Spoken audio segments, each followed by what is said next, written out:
So you've been asked to do something like,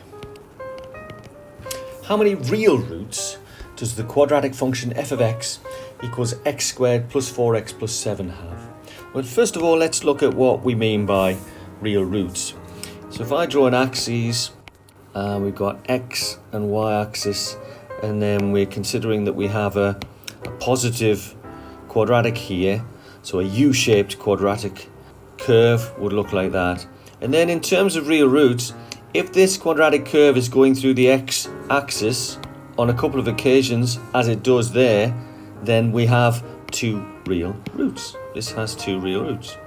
If this quadratic curve is sitting on the x-axis, in other words, the x-axis is forming something of a tangent to the curve, then you have one real root.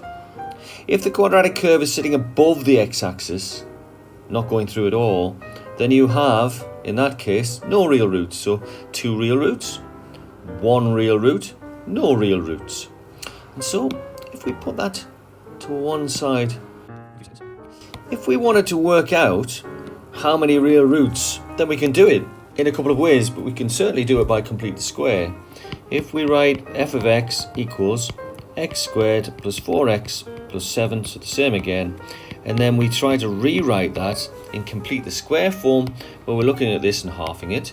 So we'd have a bracket x plus 2 all squared, and we try to rewrite this, but of course if we expand this, we would get x squared plus 4x, but we'd also get thrown out a positive 4.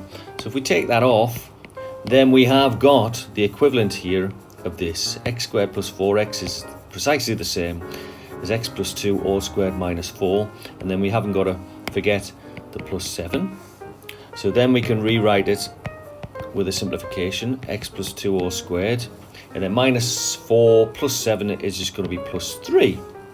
And then if we bring back this quadratic graph and look at what we have here, well, the minimum point of this we get by reversing the sign here, so minus 2, and keeping this. So the minimum point would be minus 2, 3.